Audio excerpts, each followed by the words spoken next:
fusha në përkotra.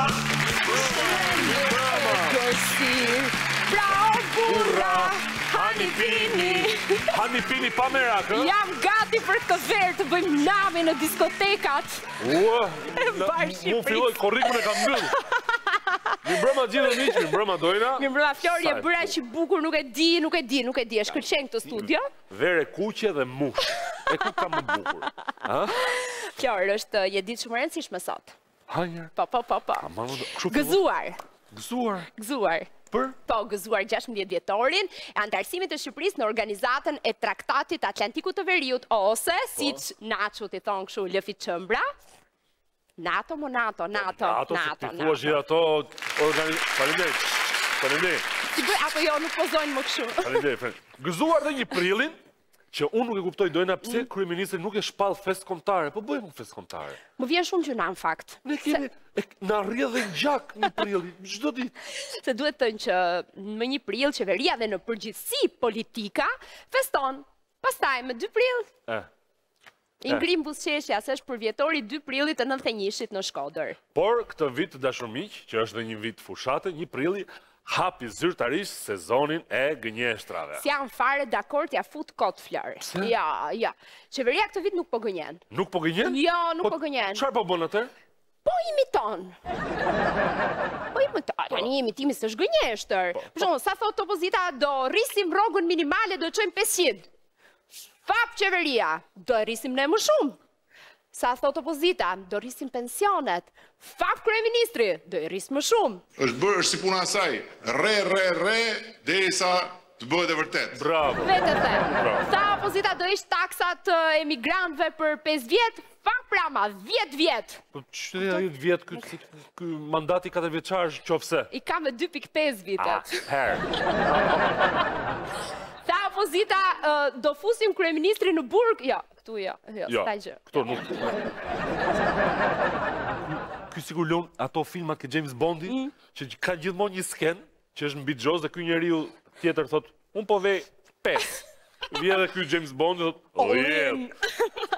Vetëm kaq diun nga pokeri. All in. Por poker face-in e qajnë, Lady Gagës. Edhe ndaj Mulan me ato të shtëpis.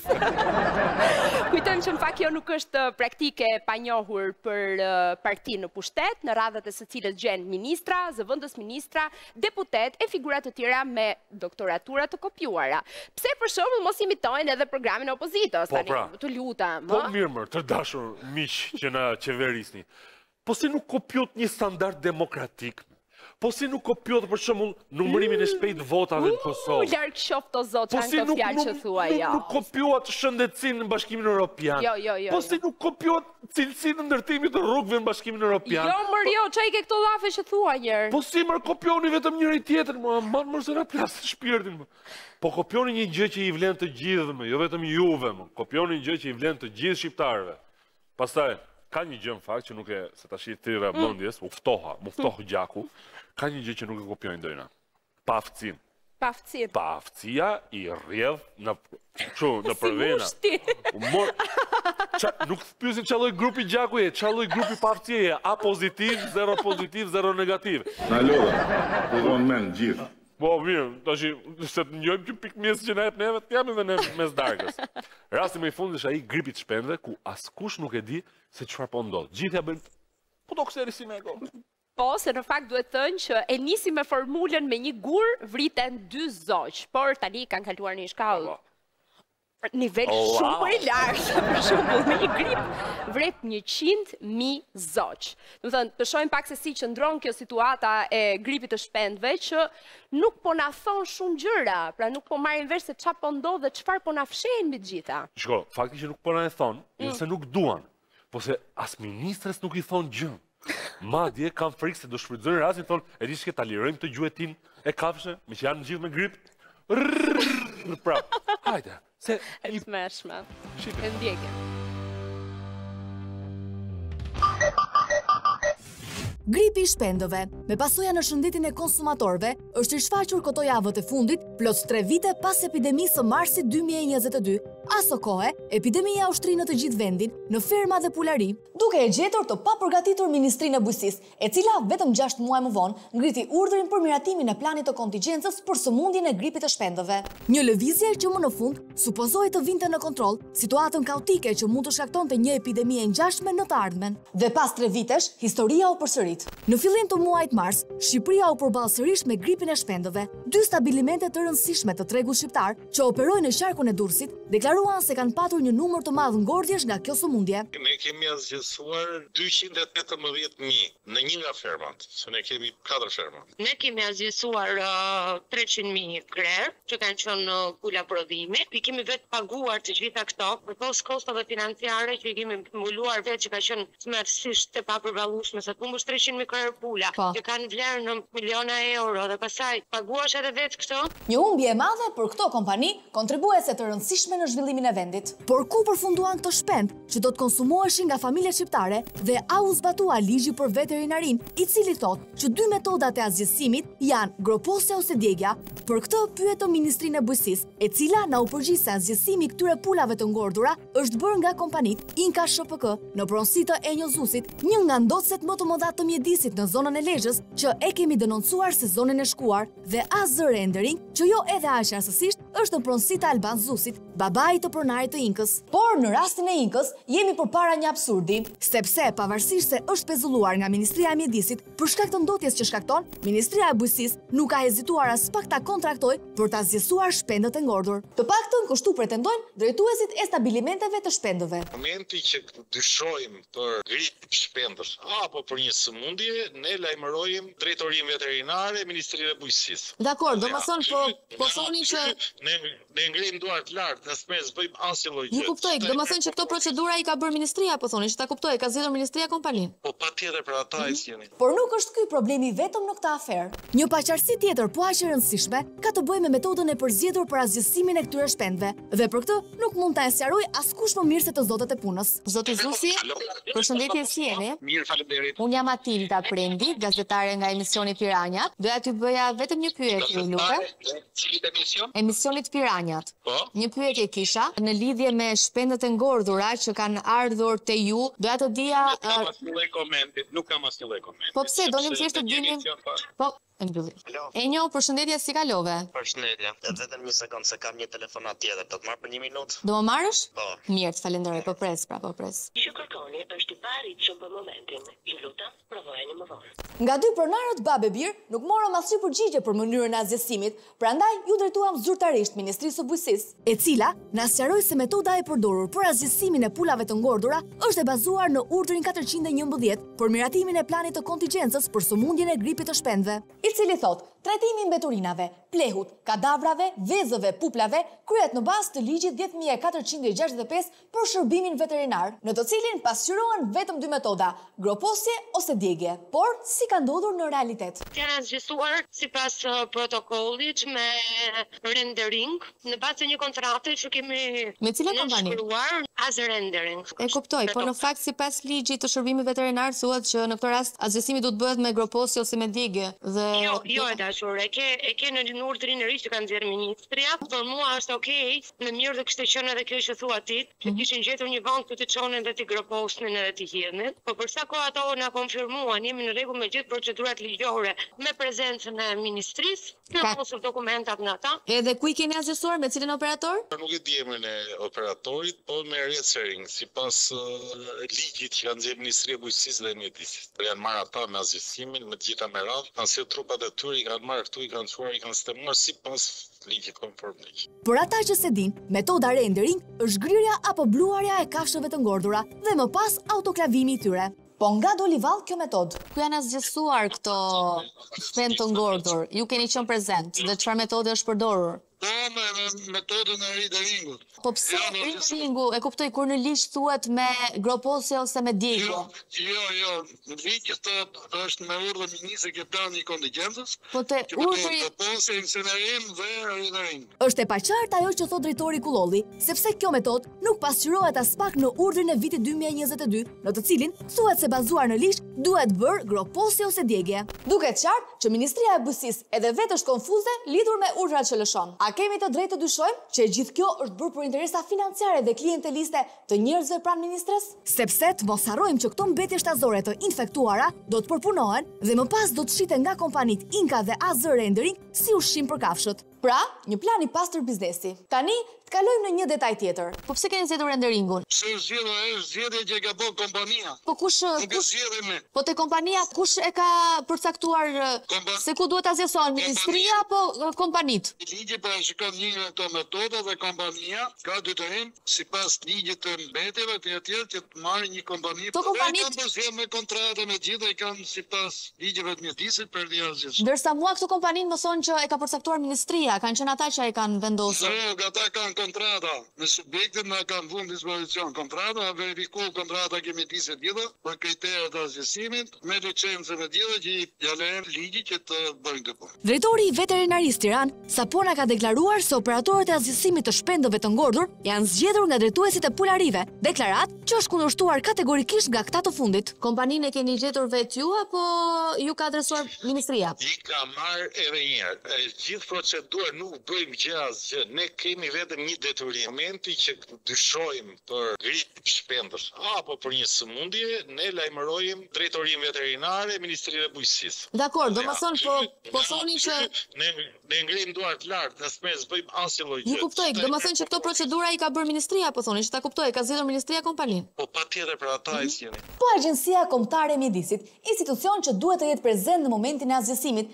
çfarë roli ka patur në këtë rast të diskutueshëm ku të gjithë drejtojnë gishtin tek njëri tjetri? Agjencia Kombëtare e Mjedisit mbetet në pritje të propozimit që do të vijë nga Njësia e Qeverisjes Vendore dhe Autoriteti Kombëtar i Veterinarisë dhe Mbrojtjes së Bimëve për mënyrën dhe vendin ku do të kryhet groposja apo djegja. Deri në këtë datë, Agjencia Kombëtare e Mjedisit nuk ka një vendim për mënyrën apo vendin ku do të kryhet azgjësimi, si dhe asnjë kërkesë zyrtare nga vetë subjekti për kryerjen e kësaj procedure. Një tjetër gisht i drejtuar tek të tjerët. Teksa ende jemi të paqartë për metodën e përzgjedhur për azgjësimin e pulave, ka mbetur edhe një element tjetër tepër i rëndësishëm pa u sqaruar. Ku përfunduan vezat e pulave të sëmura? Nuk janë azgjësuar akoma. Okej, ku janë? Në magazinat e Çfarë po prisni për ta kuptuar, Po presim urdhrin dhe ligjin që ministria të nxjerrë për vendin ku të azgjësohen, sepse ato nuk mund të bëhen dot me rendering. Dhe nuk ka ende një ose proces kapsulimi ose një proces groposje dhe ato nuk kanë akoma një vend. Okej, rreth sa vezë kanë qenë? Rreth 1300 arda. Vezët janë të bllokuara që ditën që ne kemi lajmëruar, ditë e parë që shfaqur problematika me gripin e shpendëve, që atëherë janë bllokuar nga AFU-ja dhe presim të jemi në proces azgjësimi. Okej, thjesht i keni të magazinuara, domethënë për momentin. Absolutisht. Nuk janë pronë jonë apo teni, pavarësisht se janë ata mbjet që janë, ato janë të bllokuara nga AKU. Edhe këtu një tjetër kontradikt, sepse pas një pyetje të analistit Entona Bilekaj, ministra e Bujqësisë Anila Denaj do të deklaronte azgjësimin e 1 milion vezëve. Sa vezë janë azgjësuar? Më thoni pak të zënë. Po ju sa vezë janë azgjësuar? Është gati 1 milion kokra vezë? Në ndryshim nga deklarata e operatorëve të pularive, të cilët thonë se vezët janë magazinuara, zonja ministre thotë se ato janë azgjësuar. Elena, mirëmëngjes, mendoj se na duhet edhe një takim i dytë, doja t'ju pyesja si ka mundësi që keni përzgjedhur një metodë për azgjësimin e shpendëve të ngordhura që është rendering dhe që është e pabazuar në ligj. Zonja Denaj, a ka ndonjë interes privat pas kësaj? Për vezët keni deklaruar se janë azgjësuar 1 milion vezë, kujdes konkret. Ndërkohë që kompanitë thonë se këto vezë janë bllokuar, zonja Denaj, si ka mundësi që një ministre nuk e ka këtë informacion për një çështje kaq sensitive që ka të bëjë me shëndetin e konsumatorëve? Na keni bllokuar operatorin brenda, po na e mbani peng? Hape derën ta nxjerr operatorin. Mos e prek operatorin, do të thjesht informacion. Jemi në një institucion shtetëror dhe kërkojmë thjesht informacion. Informacion që nuk na erdhi, edhe pse pritëm më kot rreth 30 minuta një përgjigje nga stafi i zonjës ministre. Sidoqoftë, pyetjet tona mbeten. Kur do të azgjësohen vezët e infektuara që vazhdojnë të qëndrojnë ende në magazina? Dhe më kryesorja, kush do të mbajë përgjegjësi për azgjësimin e shpendëve me një metodë të palishme?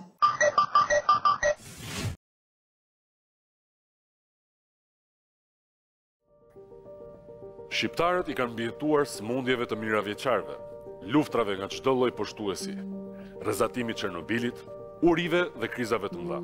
Por sot, në 2025-ën, jetën po na kërcënon një blerje e thjeshtë në treg. Një kokër mandarin me pesticide, një prodhim mishi me salmonel, një vezë nga pulat smura me grip shpendësh. Dhe kur them një, mund të kenë qenë 1 milion.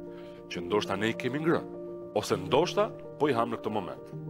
Dhe kur trupi jon larg qoftë të dorëzohet nga këto helmime, fajsimi I atyre që me vetdije kanë bërë këtë helmim, popullate, do të ishte I pamundur.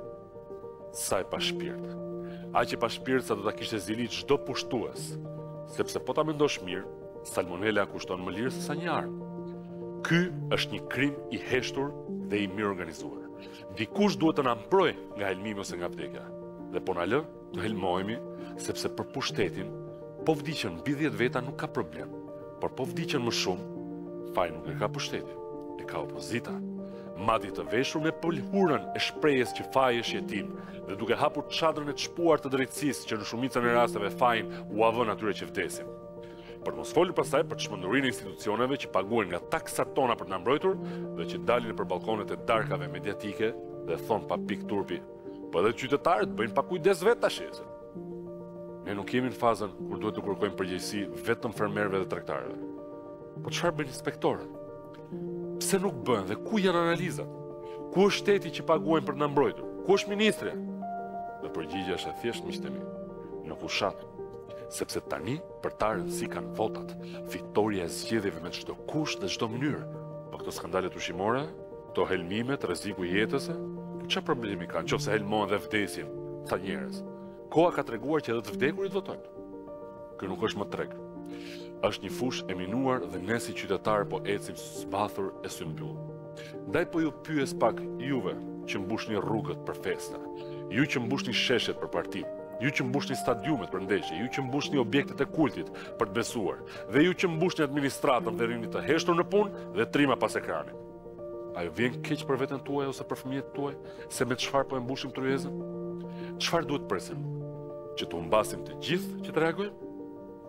Po qofse bijem të gjithë, kush do mbetet në këmbë që të ngrihet për ne?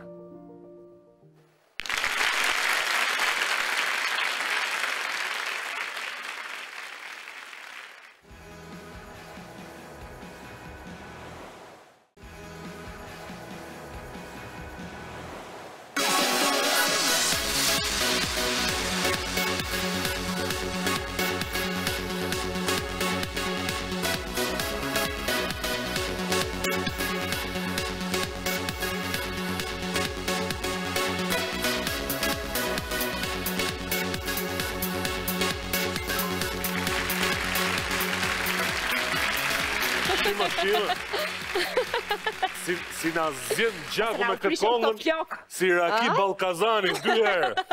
Tani do flasim miq për një fenomen çuditshëm. Të çuditshëm? Ka njerëz që bëjnë krime dhe hyjnë mren. Po ka njerëz që s'bëjnë asgjë, hyjnë mren dhe vetmi krim është të dalin pastaj. Jo, futen me dëshirë këta. Hyjnë me dëshirë. Për kë ke? Po ti e ke parasysh për kë e kam? Është një personazh I famshëm kohëve të fundit, I cili mbasi provoi BBV-kën, shkoi në BBVSH dhe e kërkojnë tash vende të ndryshme të botës. BBVL dëgjova, Libia. Po, Libia e kërkon kështu, Portugalia.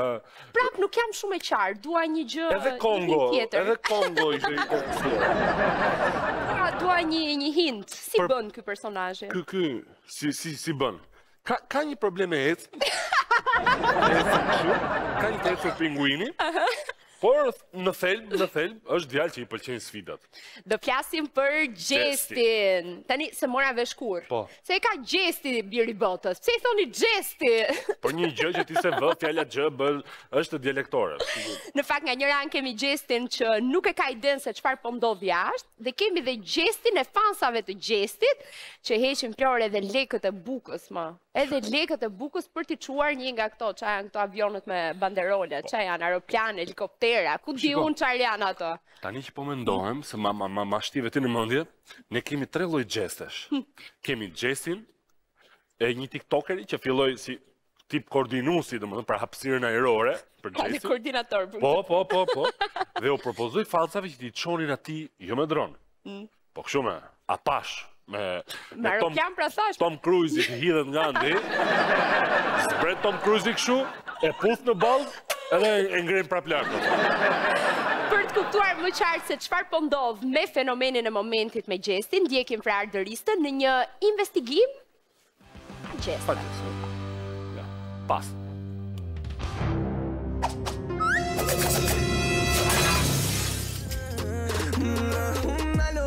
Besart Kelmendi, i njohur nga të gjithë me emrin e artit Gjesti, ka marrosur dynjan me dëshirën e tij për të qëndruar për muaj të tërë në hapësira të kufizuara, larg kontaktit me botën, por njëkohësisht i survejuar nga të gjithë ata që ndjekin me fanatizëm Big Brother, si në Shqipëri ashtu edhe më përpara në Kosovë. Disa e konsiderojnë një tepër të artikuluar, një person që nuk e çon deri në fund asnjë fjali, e shpeshherë i bezdisshëm. Ndërsa për shumë të tjerë ai është një lojtar i vërtet, deri në kufit e fenomenit. Dhe teksa Big Brother VIP Albania është thuajse drejt përfundimit, janë pikërisht këta të fundit që e mbajnë në lojë, me mbështetjen përmes mesazheve që dërgojnë në emër të tij, sa herësh në televotim. Por jo vetëm. Një formë mbështetje për banorët e Big Brother e kthyer në modë është ajo nga jashtë shtëpisë, e cila lidhet kryesisht me krijimin e fanpage-eve në rrjetet sociale për t'i treguar publikut më të mirën e një konkurrenti të caktuar. Por nuk është më pak e rëndësishme mbështetja me dron dhe parashuta me banderola që përmbajnë mesazhe suportuese. Por sa tha më sipër,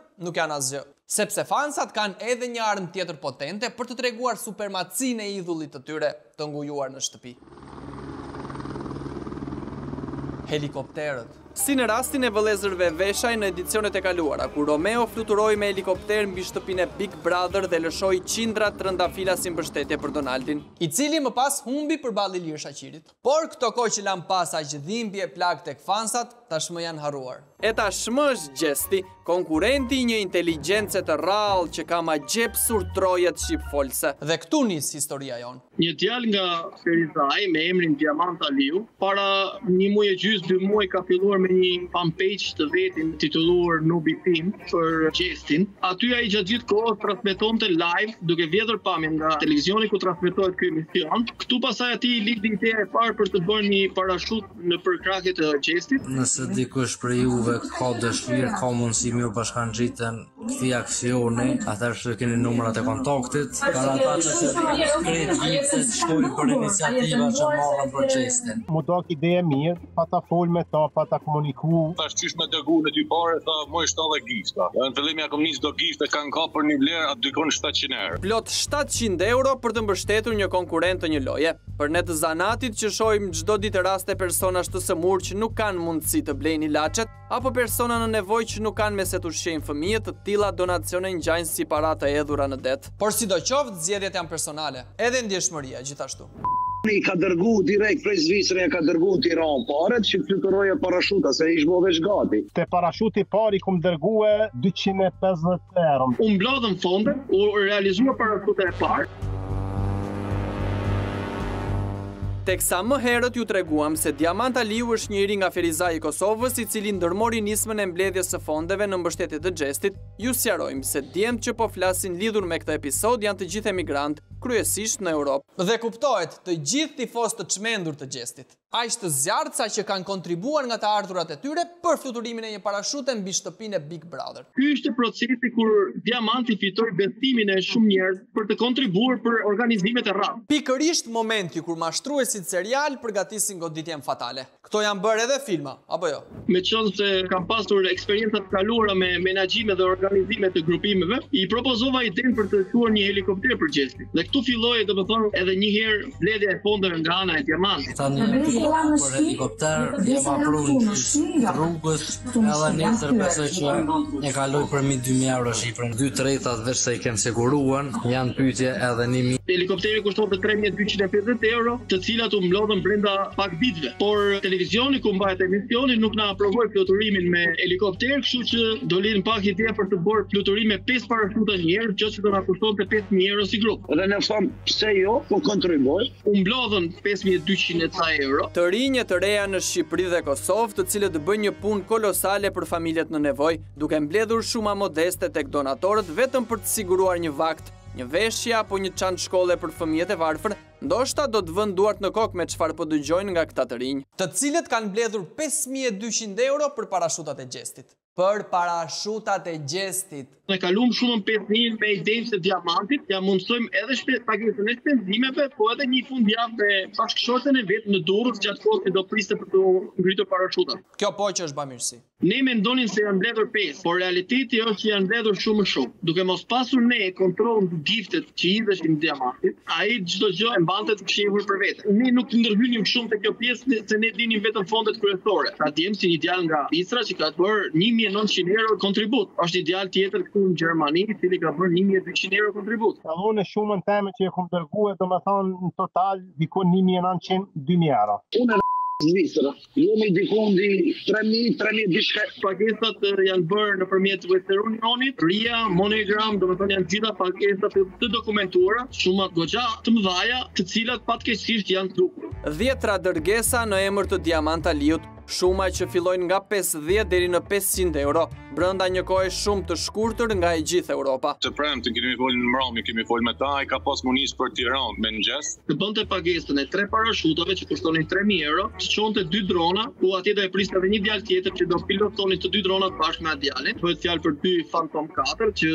i kemi gjetë të përdorur, kanë kushtuar 1.000 euro të dy drona. Dhe aty ndodh ajo që mund ta imagjinoni lehtë. Të shtunën ne normal prisim që diamanti të jetë në Tiranë, të bëj pagesën dhe të bëj fluturimet, ai u zhdu. Kuptohet, me mbi 5.000 euro dhe 2 dronët. Ora 2 e natës ka qenë momenti i fundit kur diamanti ka qenë online në WhatsApp dhe në gjitha rrjetet e tij sociale. Ora 2 e natës. Okej, mund t'jetë dhe në gjumë tjetëri. Kemi dhirë nuk u lajmë kërkoni që kam mbyll me telefona me faqet internet me kaj. Edhe të bërë merak se ndoshta i ka ndodhur diçka, dërguam dikë që të shkojë te familja të pyet. Duke pyetur në lagjen ku jetonte diamanti, fjalët e para ishin për çfarë e kërkoni apo ju ka mashtruar. Aty djemt kuptojnë se diamanti është një mashtrues serial i njohur nga të gjithë në Ferizaj. Pastaj gjetëm numrin e tijatit, ai na tha që nuk i intereson për diamantin se çfarë ka bërë. Nuk di unë sen, nuk di, s'kam kur fali dhe me ta. Nuk di gjon, se shka ba, na i shka marën sen.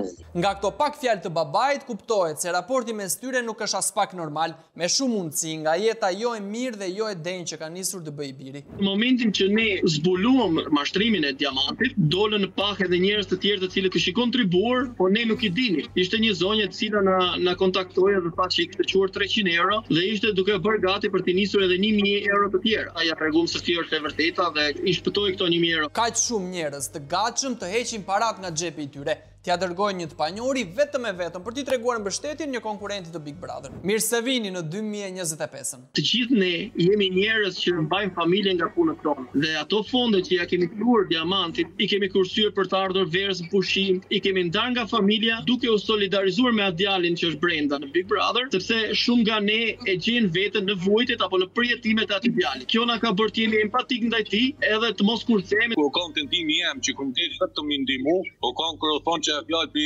Jozit, për Jos Markut, po për shkine. E na e dim kretë poplit që kemi hekti tyve, o që aty të më hanë, kemi më mund sa ma shumë e mbështetat njëri, se për banë shumë padrëcia. Edhe na, son që kena porë shumë, e kena si, po kena desh me mbështet një vlatonin. Pëlqimi është diçka që shtyn të bësh gjërat të caktuara. Si dikur që është fan si Cristiano Ronaldo, çfarë stadioni do luajë Cristiano Ronaldo, ai do shkojë ta shohë. Edhe kjo është domethënë një formë që ne i shprehim atij mbështetjen tonë, edhe mirënjohjen për atë çfarë ai po dhuron atë spektakël. Edhe pse nga ana e produksioni, kemi qenë vazhdimisht të luftuar, kërkesën tonë për të çuar 5 drona, na e vënuan 2 ose 3 javë, kërkesën tonë për helikopter, na e refuzuan, që ai djali mos ta marrë vesh krahin që ka. Faktikisht ato bëshin padrejësia djesi se djesin e mbashin vesh me kokën poshtë, nuk dojshin që me i shku 5 parashuta, atër do mendonte se okej, unë jam shumë një fort jashtë edhe nuk ka nevojë shumë e shumë. Edhe kjo na shtynte akoma më shumë për të gjetur mënyrat për ta përkrahur. Kjo është lloj çefi, si më kanë dikush ofanci Mesit e përkrah Messi. Loja e Gjesin ka pëlqyer edhe në Kosovë dhe kom pa që ju ka bë pak si pa drejt. Ka hik shumë edhe si personazh më ka pëlqyer edhe për atë arsye kom kontribu për ta.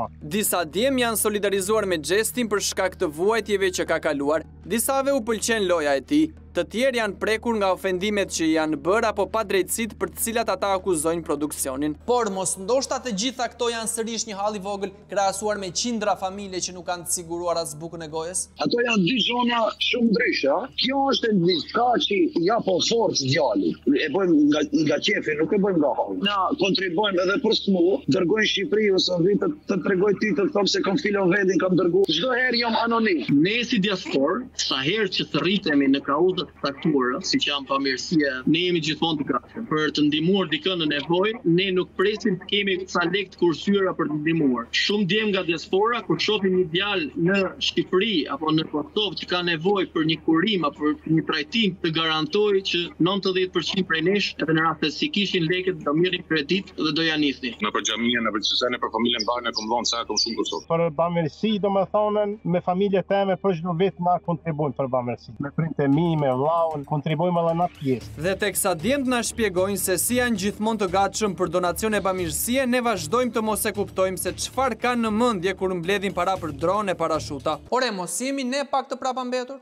Mos kemi mbetur të izoluar nga bota? Nuk I dihet asnjëherë. Sidoqoftë jemi këtu për të kuptuar se çfarë u bë me paratë e përvetësuara nga Diamanti. Dikush kishte dërguar dikë dhe ndryshoi qasja e familjarëve të Diamantit, ku vllai e qiti Diamantin të flasë me këtë njeriu. Dhe Diamanti thotë që policia në kufirin me Shqipërinë gjatë kontrollit ja ka konfiskuar dronat dhe telefonin e tij personal. Nuk mund të lëshë rrugës për Shqipërinë, se kam as telefonin as se kam se më kanë konfiskuar kufer. Dhe ky I thotë, "Okej, në rregull, të kuptojmë, nga çdo dokumente që të ka lëshuar policia gjatë konfiskimit të gjërave." Këto dokumente nuk I kishte Diamanti se realiteti është që nuk janë konfiskuar kurrë. Dhe këtë gjë djemtë vërtetuan nga bashkëshortja e Diamantit, e cila së bashku me familjar të tjerë të tij I gjetën dhe I dorëzuan 2 dronët e përvetësuara nga I riu. Sa I përket parave, ajo tha se nuk di gjë. Në këtë pikë, të friksuar se paratë e tyre nuk do të ktheheshin më, donatorët e Xhestit kërkojnë ndihmë nga persona që mund ta njihnin Diamantin, duke publikuar foto të tij me mbishkrime të caktuara që kanë lidhje me mashtrimin. Dhe Diamantin ja kanë kontaktuar një herë në orët e vona të natës, duke na kërcënuar që gjëra do kalonin në personale, në rast se ne nuk I fshinim këto postimet që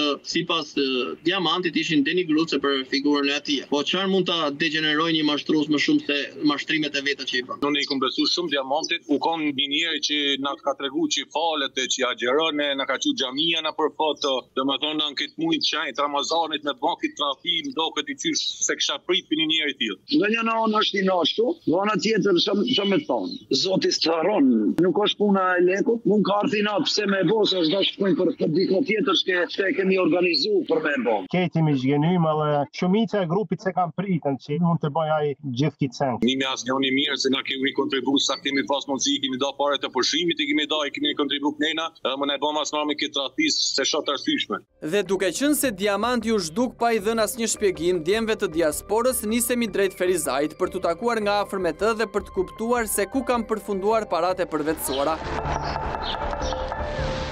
Trokasim në banesën e tij, por askush nuk na përgjigjet. Numri I telefonit të Diamantit rezulton I fikur, ndaj kontaktojmë bashkëshorten e tij. Nuk kam gjestë këtë punë, edhe unë jam punë, nuk kam qenë fëmijët e mi më të më fillu prej sanëpti. Nëse keni diçka me ta, merr me ta. Pas disa minuta shpritje, Diamanti nuk duke gjëkundi. Dhe për fat përballemi me të në derën e dhomës. Si kalove? Kam ardhur për ato lekët që çunat kanë dhënë për Xhestin, dhe ja u kthesh. Diamanti na e mbylli derën, pa na dhënë asnjë shpjegim se ku kanë përfunduar me mira e eurot e përvetësuara dhe nuk u bëi gjallë për pjesën tjetër të ditës. Tashmë djem do të nisin procedurat ligjore për mashtrimin e pësuar nga 32 vjeçari. Ndërkohë që e kanë një mesazh për Diamantin. Ju kisha lutur se na keti na shqiptarë dhe na këtu parë nuk I gjërna lloj, por na kena çfarë bën pak mirë diçka se edhe neve na merr malli për vendin tonë. Me si bëjnë të sene se nuk janë të vlefshme se herë duar kur dalin rrana dalin shesh. Pe që jo mashtrues, ngele çdo herë mashtrues, tan vit tan jetë ngel mashtrues. Veç kujdes nëse ka fëmijë se dikush tjetër e mashtron fëmijën tonë të shtin grackë dhe ikën. Mesazhi im është mos mi besu askujt, mos mi dërgu parë pa njoft njeriu. Në këtë botë ku njerëzit duan të përkrahin njëri tjetrin, të ketë sa më pak diamant që zgjedhin të mashtrojnë. Shpresojmë që ky 32 vjeçar të ketë pasur një arsye të fortë për t'i shpenzuar paratë e donatorëve. Ndoshta janë përdorur për diçka më të rëndësishme se sa 5 parashuta me mesazhe, por nuk përjashtojmë se mund të ishin përdorur edhe më mirë. Ka shumë gjëra më të rëndësishme në jetë që ndoshta mund t'i shtyjnë të reflektojnë edhe këta persona, mbështetës të flak të uraganit Xhest.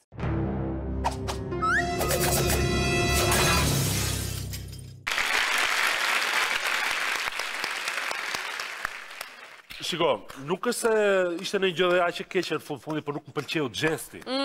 Gjithmonë Xhesti, aty çalon Xhesti. Nga njëra anë patjetër që duhet të dënuar mashtruesi që ka bërë këtë, po dhe njerëzit më.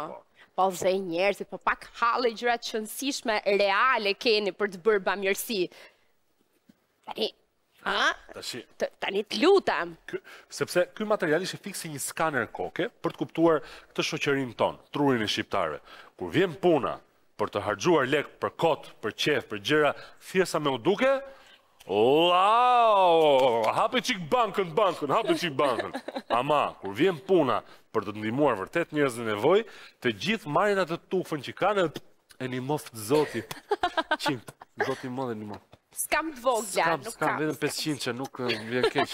Për fat mirë nuk është gjithmonë kështu, sepse në Shqipëri ka vërtet njerëz që harxojnë për drone, por ka edhe të tjerë që bujarin e bamirësinë e bëjnë aty ku ka vërtet nevojë. Për shembull, diçka shumë e bukur po ndodh me Anisa Veselin, vajzën në abuzimin së cilës nxiti debate të zjarrta si në Kosovë, po ashtu edhe në Shqipëri. Dhe për ata që nuk e kujtojnë, është pjesëmarrësja në Big Brother VIP Kosova, që nuk i quan dron, por i premtuan një ndërhyrje kirurgjikale që do i ndryshonte jetën. Por në fakt, ajo thjesht u përdor për të bërë një reklam, fiksi ato reklamat ordinere në stacionet e autobusit. Sidoqoftë, pas gjithë atyre që hoqi, donator anonim që dëshirojnë të mbeten të tillë, pra nuk duan që tu përmendet emri, kanë ndihmuar pikërisht për t'ia mundsuar këtë operacion kaq të rëndësishëm Anisës. Bravo, bravo. E ndjekim brapa skenat e ndërhyrjes dhe rrugtimin e Anisës drejt rimëkëmbjes.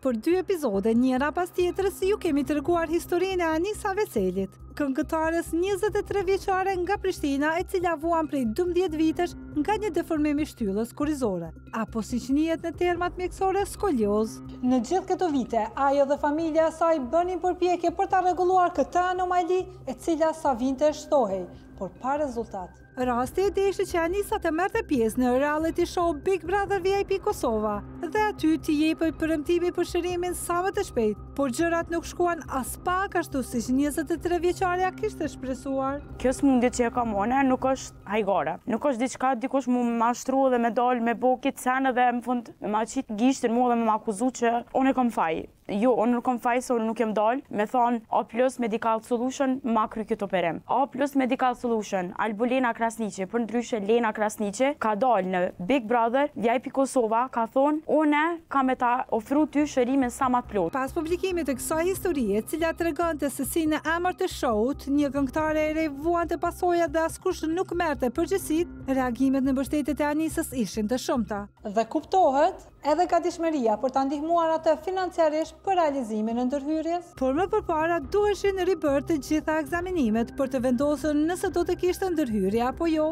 Kujtojmë se në 2 vizita në Turqi, Anisa kishte marrë 2 përgjigje të ndryshme. Njëri mjek që kishte deklaruar se skolioza e saj duhet të trajtohet me natë dhe palestër, dhe tjetri që kishte qenë kategorikisht për ndërhyrje kirurgjikale. Prandaj, bashkë me vajzën dhe familjen e saj, vendosëm të realizojmë një vizitë specializuar tek njëri prej mjekëve më të mirë të fushës, Kamil Kose, edhe ai turk, i cili gjatë kësaj periudhe ndodhej në Spitalin Amerikan në Tiranë. Pasi pranëtuam takimin, u paraqitëm atje bashkë me Anisën. Që në nisje të vizitës, mjeku evidenton anomalin duke e shpjeguar me detaje situatën. Ky mund të quhet një kontroll i parë dhe pa nisur ekzaminimet e detajuara, por pasi ka parë edhe të gjitha dokumentat e vizitave të mëparshme që Anisa ka bërë në këtë periudhë, mjeku është ulur për të thënë të tijen lidhur me rastin. When did you realize you had a scoliosis? When I was 12. Did you have a previous treatment for this condition? I used a brace and I did physiotherapy, fitness, and I didn't have any change, so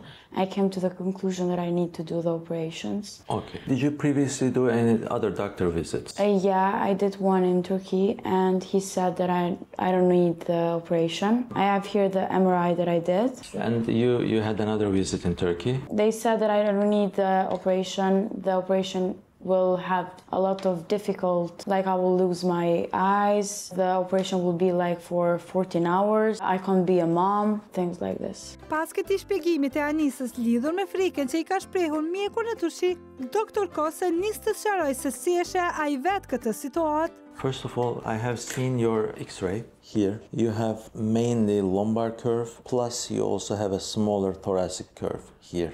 Your body has shifted to the left a little bit because of this angle and also because of that shift. I believe that you'll need a surgery. Pra, edhe mjeku ynë është I bindur që duhet bërë ndërhyrje. Një lloj si njëri nga dy mjekët që kanë vizituar Anisën në Turqi. Left shoulder is half a centimeter lower than the right one. This has to be operated. Por, cilat janë rreziqet nëse bëhet ndërhyrja? A janë të vërteta ato që ishin thënë 23 vjeçares, lidhur me efektet anësore që mund të shkaktojë operacioni I vështirë, në rast se realizohet? The good thing is that the risk of paralysis in our hands, it's less than 2 patients in 1,000. Okay. Okay, that's quite low. The risk of infection is about 2 to 3%, and the risk for the bone not healing or the implant fracture, that's about 4%. These are the major risks which may happen with this surgery, and they are quite low. Po mundësit për të vijuar karrierën artistike dhe jetën normalisht si çdo grua tjetër? You can be a mom, it's no problem. And with your type of surgery, you can have a normal birth too. Okay. You can do your normal functions as a singer, as a dancer, as a wife, as a mom. One thing that is different for you will be the flexibility of the lumbar spine. You'll be a little bit limited in terms of lumbar movement, but the operation that we plan is a selective lumbar operation which saves the thoracic spine, so it will not be like a stick, you'll not be like frozen. There will be some flexibility in the upper thoracic spine and the lowermost lumbar spine. So you'll be able to function very close to normal. I was afraid to do the operation, to be honest, because they said it's a little bit risky because it's operation the spine and it has more nerves and... Kjo pyetje e Anisës e ka një logjik, pasi gjatë ekzaminimeve në Turqi, pa kohë më parë, janë thënë shumë gjëra lidhur me atë që mund të ndodhte pas këtij operacioni, por edhe këto doktori I njohur tregohet I drejt për drejt në çdo detaj. No one can promise you a complication-free operation. That's a lie. No one can give you guarantees. That's a lie too. But we speak with percentages, and that is a highly successful operation. To be honest, if you were my daughter, I would operate you without hesitation. Dhe pas këtij shtrëngimi duarsh, vajza nuk humbi as pak kohë, por nisi ekzaminimet edhe një herë nga e para, por tani do të nis pjesa më e vështirë për vajzën, ndërhyrja kirurgjikale. Aq e shumë pritur për të dhe familjen e saj. Është e njëjtën 27 mars 2025 dhe Anisa paraqitet në spital për të përgatitur për operacionin. Edhe kjo pjesa më kam pikret në anën e majt edhe kumt. Këmbët të dyja apo të tepër të dyja? Më tepër e majt. Më tepër e majt. Okej, të ka penguar besoj në kryen aktiviteteve të përditshme. Pas disa konsultave të shkurtra me stafin ku pyetet për situatën aktuale shëndetësore, në dhomën e saj vinë edhe familjarët, të cilët duken tepër të motivuar.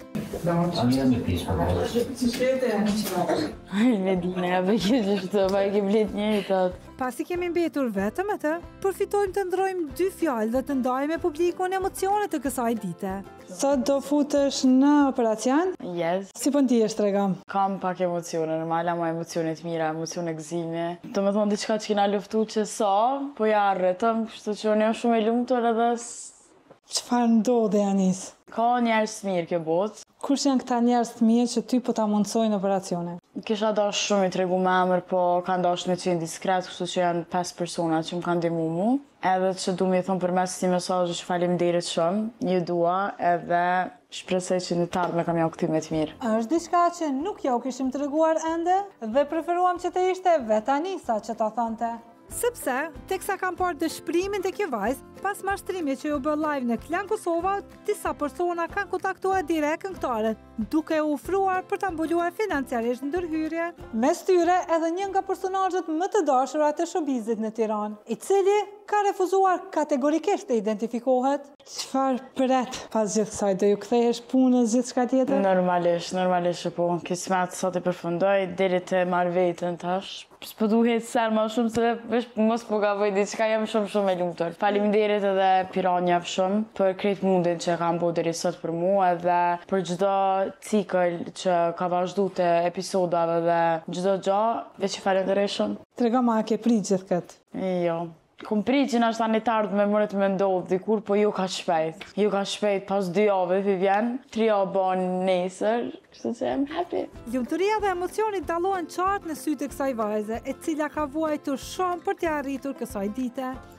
Anis, erë momenti shumë pritur për me hynë në salën e operacionit. Unë e prej 12 vjetë që me diagnostifikume, kjo është momenti jam i lumtur, kështu që vazhdojna.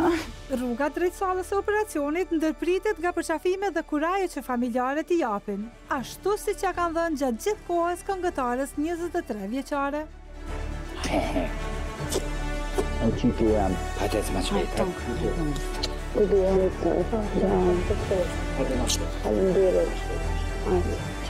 Bye. Jeme. Përpara hyrjes në sallë, Dr. Kose ka gjetur momentin të thotë 2 fjalë për ne.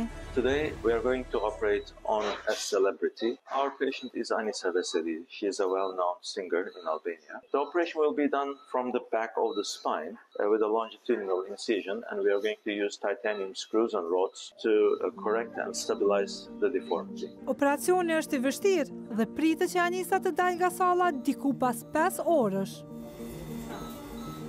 Ndërsa mjeku dhe asistentët e tij vijojnë me ndërhyrje. Tensioni pas derës së sallës është i gjithë tek familjarët e Anisës. Kam emocione shumë, pas ka dhe kësi njerës që më mundsojnë me pas këtë emocion sot. Është diçka shumë e madhe për mu, është sikur me mlinë fëmija për zdyti, është diçka që e kum prit gjatë. A ke prit që kom ndodhur ka shpejt? Jo, sepse imi lodh me sene, me matë mashtruse, është diçka që ne përshkruj me fjallë. 13 vite për me bo këto, falënderi shumë pikrejtve. Që une qëtash me thonë që mu më ka plëcu ëndra, une nuk kam ëndër tjetër.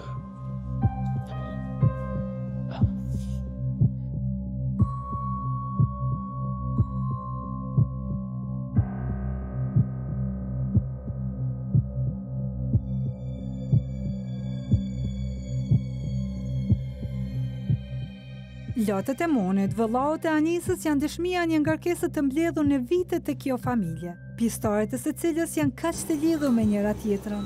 Ndërkohë, pak metra larg tyre, mjekët janë e kryer të detyrës. We are checking the levels here, and we can see that L3 is appropriate for our lower end. The examination under anesthesia is important, that's what I'm doing right now, and we are going to choose that level as our below stopping level, lower end of construction, and we'll go up later on. We have stabilized the system. We did the fine-tuning to try to achieve the perfect balance possible with this technique. Now we are going to check it with the C-arm fluoroscopy. That gives us an intraoperative view of the implants and the bones.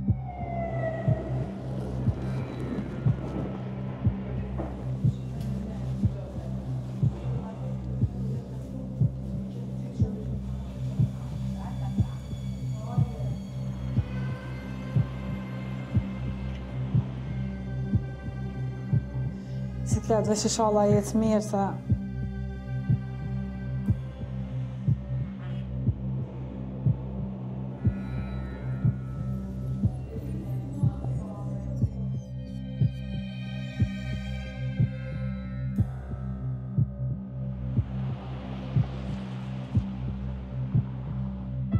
Operacioni po shkon shumë mirë. Anisa deri tani ka përballuar me sukses të gjitha situatat. Ajo gjendë shumë mirë dhe po përfundojmë operacionin. Po presim jemi në përfundim. Po. Çdo gjë ka vajtur shumë mirë. Në rregull, faleminderit shumë. Mirupafshim. Kanë kaluar disa orë që kur Anisa Veseli është futur në sallën e operacionit. Sipas informacioneve deri me tani, gjithçka po shkon shumë mirë. Pas plot 5 orësh pritje, më në fund në derën e sallës është shfaqur mjeku turk, i cili nga pamja duket i kënaqur me rezultatin. The surgery is finished. We had planned to do a selective lumbar fusion, a short operation for her scoliosis. She bled very little. According to her pain, I'm planning to mobilize her even today, so she can get up and walk today. Thank you very much. You're welcome. Një lajm më i mirë nuk mund të na jepej në këtë ditë të gjatë të lodhshme. We finished the operation. It went successful. Thank you very much. Thank you very much. We're very grateful. Pasi doktori dhe asistentët e tij kanë lënë sallën, tani është radha e Anisës, e cila nën efektin e narkozës shoqërohet nga infermierët në një ambient tjetër.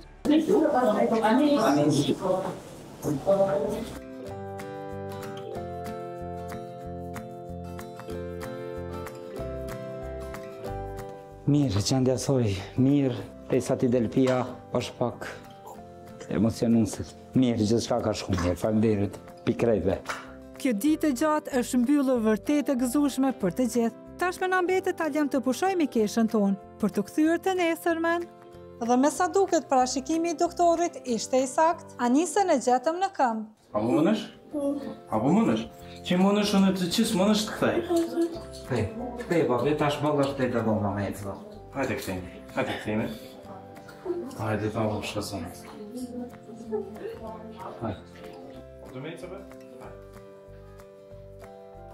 Anisa ka përceu me sukses këtë sfidë të vështirë, por tashmë e pret një tjetër betejë, ajo rikuperimin nga ndërhyrja dhe rikthimin në normalitet dhe përditshmërinë e saj, me angazhimet si artiste dhe dashurinë e saj të madhe, muzikën.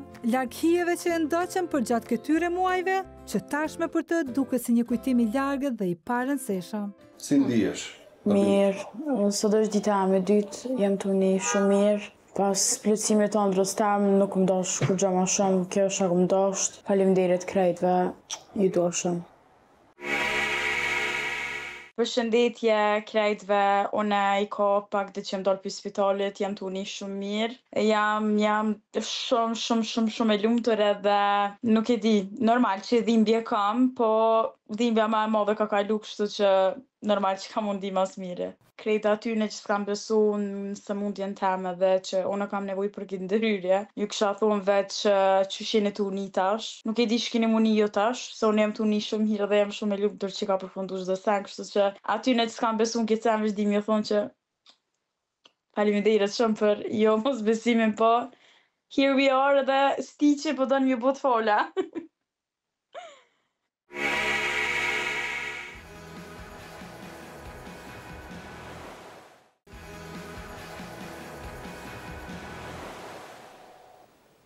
Një akt shokues dune tronditi qytetin e Lushnjës muajin e kaluar, ku 2 të rinj sulmuan barbarisht shtetasin Fabiol Hysi, një 43 vjeçar me pamundësi të foluri e dëgjimi. Imagjinoni pak, teksa dilte nga xhamia e qytetit. Dhe sot, Fabioli ndodhet në gjendje të rëndë dhe rrezik për jetën në spitalin e traumës në Tiranë, si pasojë e frakturës aq të rëndë që ka marrë në kokë.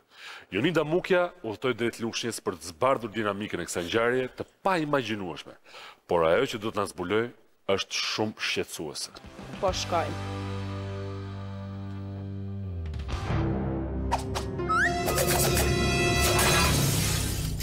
Pak ditë më parë në rrjetet sociale u publikua kjo video me përmbajtje të dhunshme e cila vinte nga qyteti i Lushnjës. Nga kjo kamera sigurie e një biznesi në qendër të qytetit shihen 2 persona që godasin pa mëshirë një person të tretë të shtrirë në tokë. Ngjarja në fakt ishte zbardhur nga mediat përpara se kjo video të publikohej. 2 agresorët ishin Irdina Sufi 20 vjeç dhe 17 vjeçarja Nea Koreshi, ndërsa viktime e sulmit kishte mbetur 43 vjeçari Fabiol Hysi, person me aftësi ndryshe dhe mangësi komunikimi, apo thënë shkurt Shurdh Mehmet. Në video shihet momenti kur 2 të rinjt afrohen Hysit me një qasje as pak miqësore dhe pas pak çastesh 20 vjeçari e godet me grushta dhe shelma. Teksa 43 vjeçari mundohet të mbrohet dhe tërhiqet pas duke u përpjekur të shpëtojë, Irdina Sufi merr diçka të fortë dhe e godet duke dëmtuar në kokë. Më pas është radha e 17 vjeçarit që shkelmon pa mëshirë një person që për nga mosha mund të ishte babai i tij. Pak minuta më vonë, një i afërm i familjes ka gjetur 43 vjeçarin të shtrirë në tokë dhe më pas ka njoftuar policinë e qytetit dhe ambulancën. Si pasojë e këtij agresioni të paprecedent, 43 vjeçari ka posuar fraktura në kafkë dhe hemoragji në tru duke u dërguar me urgjencë në Spitalin Universitar të Traumës në qytetin e Tiranës.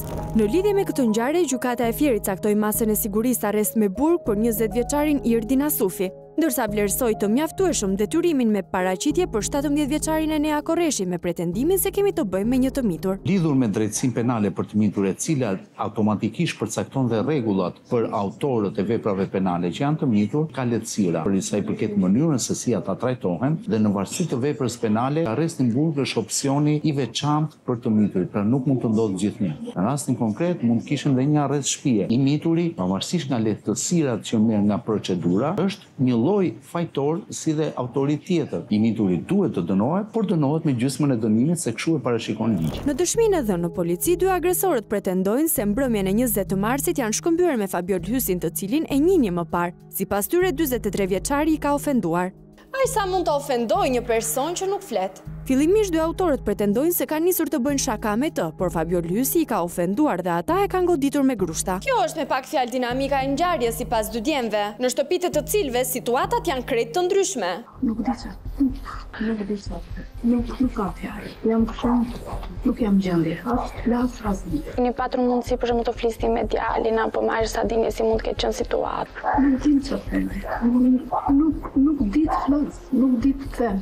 Në ndodhi e papritur, ne ishte një bukë, nuk e di. Më ndi keq për ata nënën dhe për ata fëmijën, shiqur që doli nga zona rrezikut se janë lutur shumë, ama ne për më ne përjetojmë shumë. Nëna 20 vjeçarit tashmë në burg e ka përjetuar mjaft keq atë që ka ndodhur dhe kjo shihet qartë në çdo fjalë që na thot. Sa vjeç është Irdi? 20 vjeç. Po tani fajin e ka marrë Irdi vetë për sipër apo është edhe djali tjetër? Nuk e kupton që unë jam në një gjendje që unë nuk kam pyetur asnjë. Avokat ose mbrojtës ligjor keni? Avokat po kemi. Po them, ne nuk kemi rrallë me këtë gjëra. Nuk dim, besoni apo jo, na ra kështu. Jemi në punën tonë. Erdhën e morën në shtëpi apo në shtëpi? Punonte diku Irdi? Jo, ishte në shkollë. Gjimnazi përgjithshëm besoj. Ishte në Tiranë, në shkollë profesionale. Ase ne nuk e njihim. Kjo është një që ishin shok të punës, madje në shoqëror. Po ku ka ndodhur këtu te xhamia? Se di.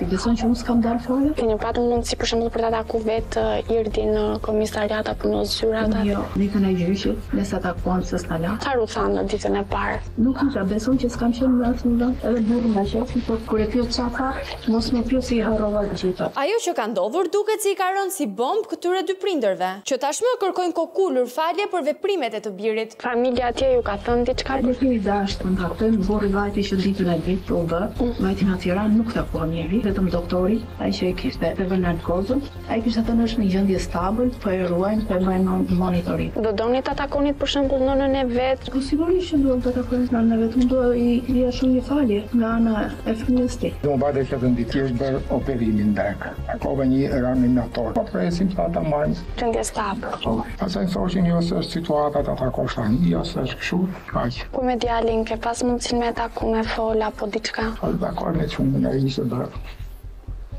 Me atë duam që ta takojmë. Dhe ne njerëz jemi fëmijë, jo fëmijë. Po me këtë djalin tjetër me mbiemrin Korreshi, pas në një lidhje ndonjëherë apo e keni parë djalin që ka patur? Shoqëroshin të dy. Problemi e kështu më përpara s'është se ju ka sjell ndonjëherë. Unë as video nuk kam marrë, nuk e shikoj. As rrjetet sociale s'kam dhe si ha. As lajme nuk kam. Besoni nuk duroj dot. Jam e ngarkuar. Sa kur vin lajmet unë them burrit fik televizorit. Nuk i shikoj. Mos e provot njëri. Jam shumë rënd. Ai që bër djalin është gabim. Ama unë nuk e shikoj dot, nuk e pranoj. Ndërsa kjo nënë demonstron dhimbjen dhe kërkon ndjes për veprimet e djalit ndaj një viktime të pafajshme, disa qindra metra më larg të afërmit të 17 vjeçarit që ndodhet në gjendje të lirë, duket se kanë vetëm një hall. Qetësinë shpirtërore të djalit të tyre, i cili ka masakruar pas një mëshirë një person me aftësi ndryshe. Si kalove? Unë në fakt kërkoj familjen e Enea Korreshit. Mund ta takoj vetëm pak Enean, të lutem? Po ju përshëni. Nga Piranjat. Po ta bëni pyetje me ne. Po thjesht për ta pyetur si ka qenë situata. Nuk e zën një me maskë ka qellur atje kaq. Se to mediat janë që po i shpatallojnë te çket miletin. Po mediat janë. Se flasin fjalët nuk i din. Dhe flasin kush pas çetit vet. Në fakt nuk janë mediat, por kamerat e sigurisë, të cilat tregojnë qartë dinamikën e një dhune të pandërprer. Nuk dihen ditë. Po tani është kështu me detyrim paraqitja. Në kujdes në babaj, jo tonë paraqitje. Ndërsa ne jemi duke folur me familjarët, përpara nesh shfaqet 17 vjeçari, i cili mohon me një herë të jetë i përfshirë në agresionin ndaj 43 vjeçarit. Po si ishte, ju shau ai, ju foli diçka? Jo një, po edhe me shokun tim, çita. Dhe vetëm rastistë. Nuk ka punë këtej. Ata punë ty diçka. Se është sikur ju ka ofenduar, po s'kuptojmë këtë gjë, domethënë si mund të ofendoj një shurt me met. Gjithë janë kapata pas me një tjetër. Ti s'ke qenë fare. Do të thonë nuk kam qenë edhe në terras, që ndodhi. Thjesht që janë kap kaq e dikon. Nuk kam qenë do të tjera. Pas të thjesht janë zgjan, janë shart. Ne kujtoj, po te videoja nuk je ti? Video jam unë, por nuk kam që kam sjell. Në një moment ke dalë edhe ti aty që e godet ajo. Jo, sa më ditë fare. As më vëmë asgjë. Ndërsa 17 vjeçari na gënjen sy më sy Pavarësisht se pamjet janë shumë të qarta, bisedën e ndërpret nëna e tij. Është në kështu që nuk është e nevojshme, sepse ai quhet minore, doloshe, kështu që nuk është e nevojshme. Ajo ka të drejtën e votës, ka shumë të drejtë të flasë. Sa për fëmijën tim, është e nevojshme që të zgjaten dhe bëjnë gjërat më të mëdha. Duken gjëra qartë, kjo është parë në të tërë media. Asnjë ndjes, asnjë ndjenjë keqardhje, asnjë tentativë për të takuar familjarët të dhunuarit i cili ndodhet ende në spital në vëzhgimin e mjekëve dhe të nënës që nuk i ndahet në asnjë moment. Që kush të njoftoi për këtë? Më njoftoi një mik e saj. Se miki i saj kishte gjetur në ushtri, e kishte lëvizur, se ishte më fitur poshtë, edhe kishte lidhur dhe kishte njohur. Ai lajmëroi policin me ambulancët e morën pastaj çuan direkt aty. A ka qenë agresiv djali kohët e fundit? Jo, ai atë na troka. Siç ka që bëjnë të shenjat kështu ata si duket e kanë provokuar. Po ajo duket në kamer. Ai është akoma me dy xhepa të shmangur, ai. Ata kanë rritin atëherë si duhet edhe në voditur ata. Ajo voditë ishte fatale aty. Të binte ti thënë ne ka? Li më në ngurë në hajë. Jo të marrë bullë ti bëj ta më pesë shako. Të merrti. Po si keni njoftur përpara këta dy tipa? Jo, absolutisht jo. Atë natë në komisariat ti ke qenë? Jo, ti ka drejtë. Leki plasë gjaku, ata u tremën, ata u çuan me të vet. Ishin ata të xhamit, ishin një vetë me rroba ata, domethënë nuk kemi çfarë. Pastaj një marrë animatorin ai, na skanë ata dhe nisu me infermierët. Unë në makinë me ato doktoreshë. Sot ka të një 30 ajo, që në 30 nuk e di sa si do të thotë. Është gjatë këtu, se ti kishte vetë. Por për fat të mirë kjo nuk ka ndodhur. 43 vjeçari është përmirësuar pavarësisht plagëve horror me mbi 25 cm në kokë, e cila edhe sot pas gati 2 javësh nga ngjarja është e dukshme. Ky zotëri, të cilit përveç aftësisë për të komunikuar, ju shtua edhe kjo goditje që mund t'i lërë pasoja në të ardhmen, kërkon drejtësi, që të paktën deri në këtë moment duket se nuk po ndodh. Raporti i drejtësisë penale për të njëjtën me kodin e procedurës penale në pikpamje teorike është shumë i mirë. Ligjet e shkruara janë shumë të mira, janë si për në Suedi, por zbatimi është si për në vendet e treta.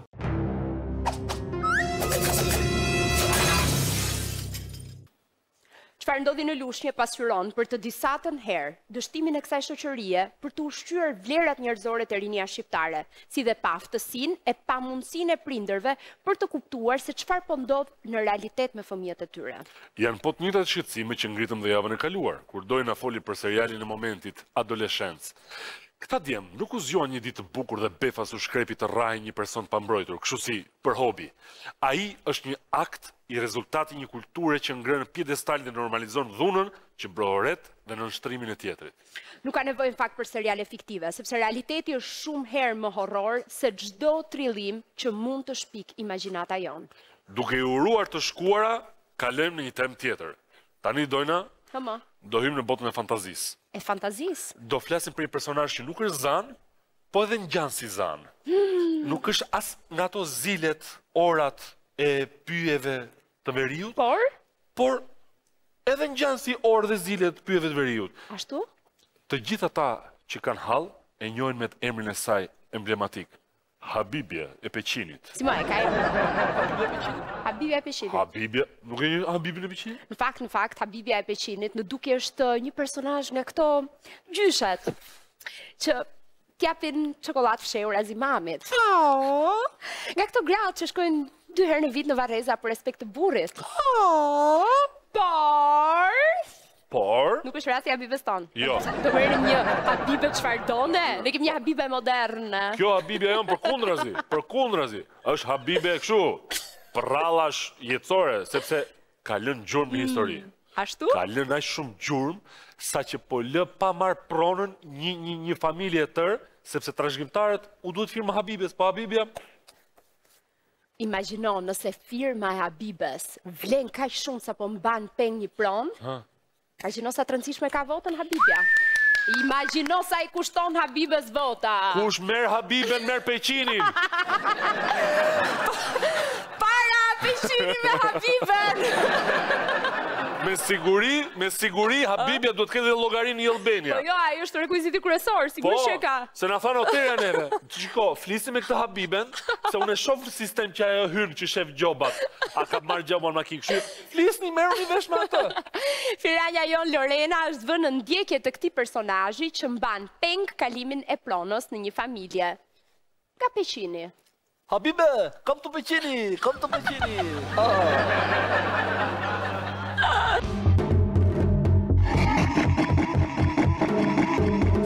Emineja nuk ka lindur asnjë herë binjak. Dhe Habibja nuk është, vetëm të gjendet ku ndodhet. Kjo zonjë quhet Oltiana Beqiraj dhe prej gati një viti është në kërkim të një pjesëtari të familjes së saj, të cilin nuk po e gjen për qamet. Në vitin 2011 gjyshi im dëroi jetë. Dhe në vdekjen e gjyshit, ne po intereson sepse pronët ishin në emër të gjyshit. Moment se kemi vajtur tek noteri, na ka kërkuar certifikatën e 1950 dhe 1974 për të vazhduar procedurat e pronësisë. Do të thënë të kalosin pronat na tek gjyshit deri tek babi. Moment se vajtë morëm certifikatën e 1950 dhe 1974, neve kemi hasur me një emër, Habibe. Një emër tërësisht i panjohur për të gjithë pjesëtarët e familjes Demrozi. Në ato moment u habitëm të gjithë. Jo unë, për dhe pjesëtarët e familjes si janë Halla, Xhaxhai dhe babi. Ky person dohen ishte për ne i panjohur. Për ta bërë më të qartë, me vdekjen e Kasem Demrozit,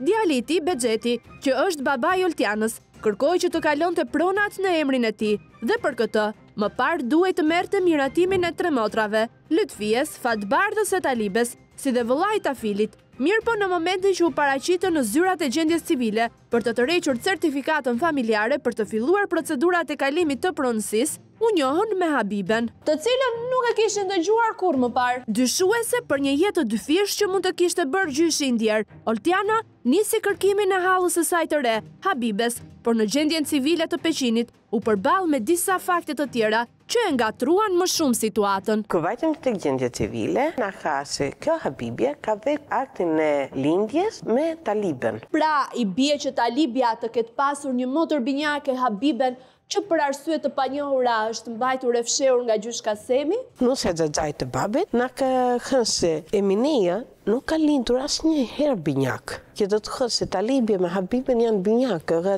ajo na ka treguar se ajo nuk ka lindur asnjëherë, ajo është gjallë sot. Nuk ka me emrin Habibe pjesëtar familjes tonë. Mos ndoshta gjërat janë më të thjeshta? Fillim të fare, kur vajtëm ke gjendje civile na tha, kjo gjë është gabimi i juaj, sepse keni regjistruar gabim. Okej, me qenë se është gabimi janë, mund të hapës regjistrat e vjetra, se kur lind një person ka një regjistrat. Dhe në momentin që u hapën regjistrat, aty u përballën me një fakt të çuditshëm, e po aq qesharak. E pas me aktin e lindjes së Habibes dilte emri Talibe dhe nuk ishte person tjetër me emrin Habibe atë. E megjithatë, duke qenë se emri i saj figuron në regjistra certifikata, a mundet që Habibja të ketë ekzistuar vërtet? Me që e thon dokumentat dhe ne ju besojmë vetëm dokumentave. Mos ndoshta është bërë ndonjë gabim në Peqin, mund të jetë ndoshta një person me të njëjtin emër dhe me të njëjtin lindje që është shtuar në trungën tuaj familjar. Në Peqin vetëm Demrozi neve jemi, dhe nuk ka tjetër, dhe kështu që nuk ka se si të bëhet një gabim me të njëjtin prind. Megjithatë, pasigurit janë, prandaj më mirë është të pyesim dikë tjetër më të madh se Olta, që mbase dikur mund ta ketë njohur Habiben. E një Habibe Demrozin? Nuk ekziston fare me motra që është e dyta, nuk është binjake me ata që pretendojnë ata. Po mirë, Habibja do me thënë nuk është motra jote? Motën në vërtet nuk ka, as gjallë, as dek. Kështë ta qenë që nëse morën vesh. Jam unë, është Talibja, janë 2 vëllezëri, kemi një motër tjetër të vogël, këta ti unë, se që kanë përgjistru, se që kanë shkryt, se që kanë bo, pa dashje. Dhe kjo pjesë na ka penguar shumë me dokumenta si duhen të veprojmë me noterin për të kaluar pronën. Sepse neve do t'i marrim firmën si Talibes e të tjerve, dohen pjesëtar të tjerë, dhe Habiben. Dhe Habibja nuk është, se në momenti si do t'a kem përballë, okej, jam dakord, vetëm të gjendet ku ndodhet. Që unë të marr një firmë ose edhe në qoftë se nuk e marr, mjafton vazhdoj hapet të tjera të tokës. Nuk kërkoj që të ham kjo nuk ekziston. Ma tregojnë këndohet. Pavarësisht se pjesëtarët e fisit Demrozi janë të bindur se nuk ka njohur kurrë Habibe, Olta e dëshpëruar kërkon ta gjej, vetëm e vetëm që të marrë atë të shkret firmë. Por duke qenë se të gjithë janë dorëzuar përpara kësaj situate absurde, zgjidhjen mund ta gjejnë vetëm institucionet, që në fakt e mbajnë peng Oltën prej më shumë se 6 muajsh, pa i dhënë një përgjigje konkrete. Prandaj për këtë arsye ju drejtuam gjendjes civile në Peqin. Habibe Demrozi, si la bën? Çfarë them? Ti je Tiranë? Ka qysh. Të drejtoria çfarë? Ato thjesht më morën atë si dërgove te, i bën foto, dhe marrin telefon. Telefon nuk bën. I bën kërkesë në javën, as atë nuk e bën. Ani na tregoni po shputja. Po shput Habibi, kena gjë. Po gjë. Po gjë. Vdekjes martese. As i jam.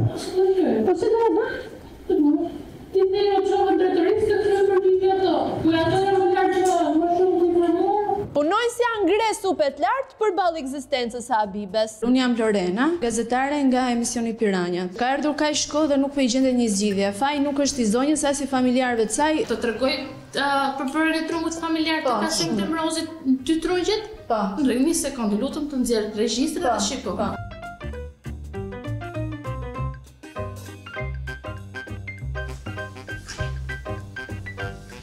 Ky është trungu familjari? I Kasim Demrozit. Kasim, Emine, Lutfije, Habibe, Fatbarda, Talibe, Tafil, Bexhet. Tu ka vetëm shnimin që Fatbarda Demrozi ka lindur 68-ën, asgjë më shumë. Tu nuk ka shnim fare këtë datën e aktit të lindjes të Talibes. Para Habibja, se këtu është Habibja. E ke, aktin 158, 10/3/56. Po? Bata, kjo nuk ka shnim datës së aktit. Dhe pasi kërkuam të shinim aktin e lindjes me numër 158, rezultoi pikërisht ashtu siç na kishte treguar Olta. Habibja nuk figuronte as gjëkundi. Akti lindjes, Talibe Demrozi. Atësia, Kasim Demrozi, nëna Emine, për data lindjes 26 mars 1956. Okej, do me thënë Habibja nuk ekziston fare këtu. Është vetëm Talibe.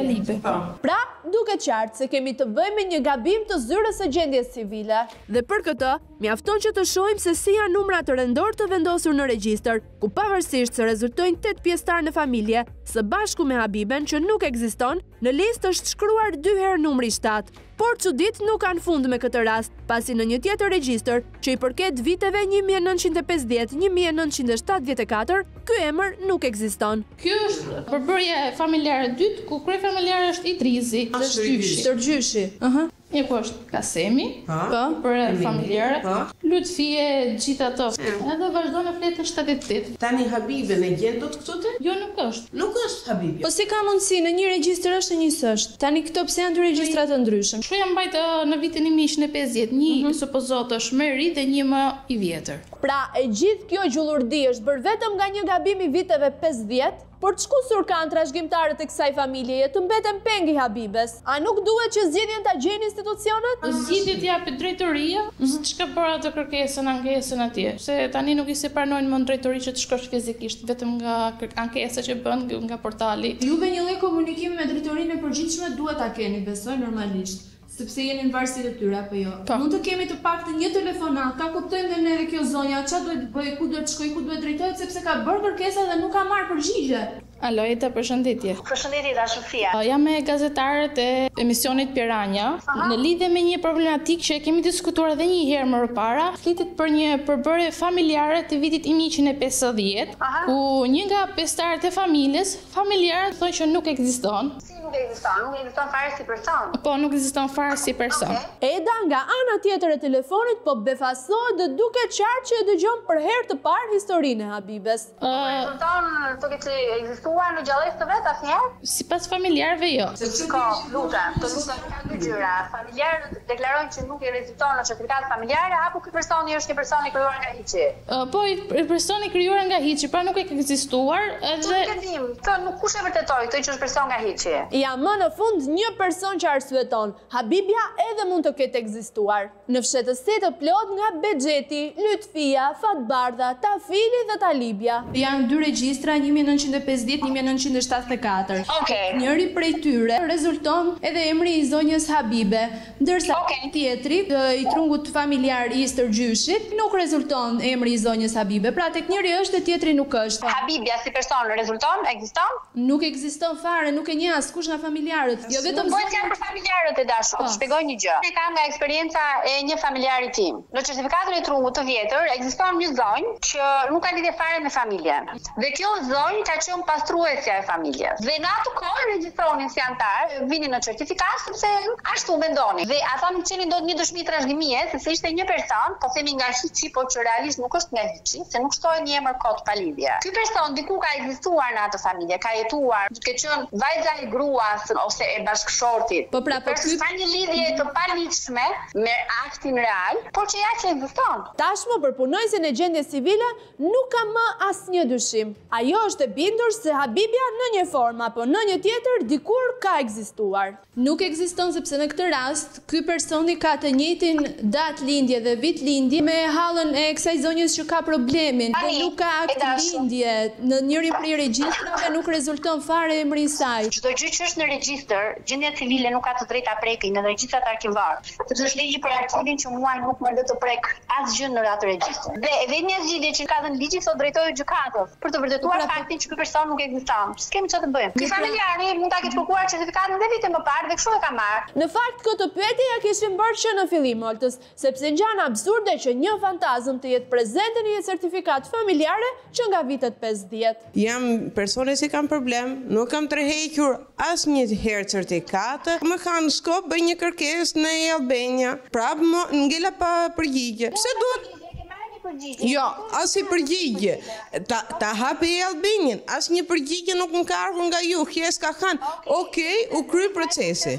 Që është aty, do të thaj pak numin e aplikimit nga Albania dhe unë nesër sa të kryej në zymë do të sqaroj këtë pjesën tënde. Që të keni një përgjigje nga Albania.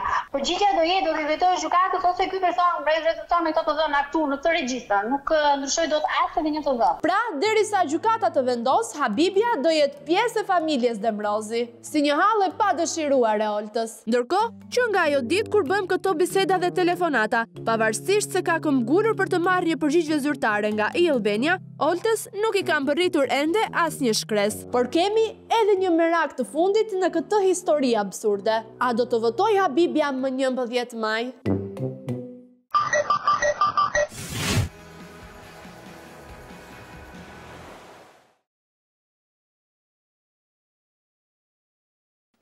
Kjo është një pasaport që ngjan shumë me atë që çdo shqiptar do të ketë në dorë.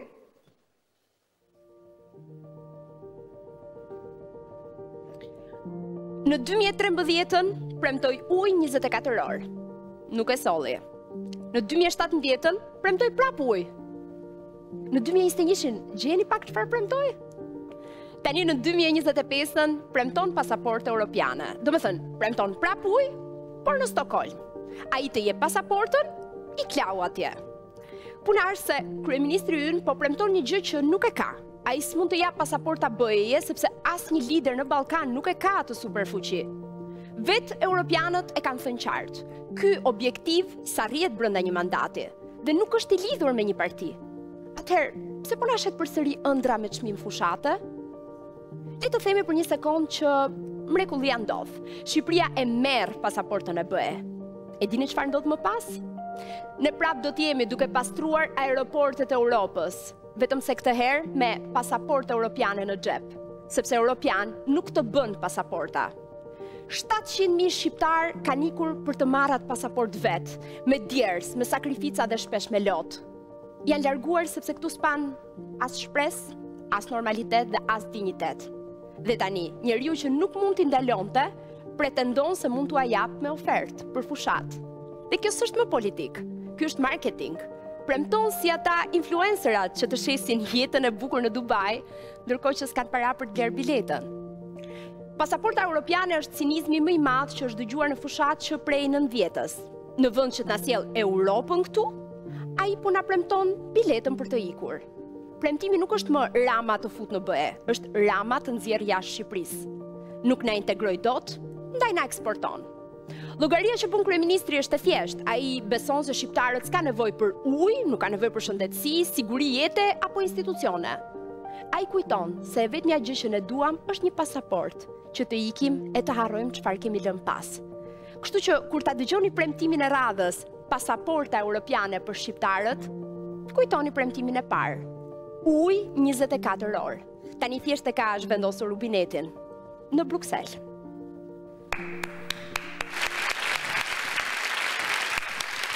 Bravo, bravo, bravo, Dojna.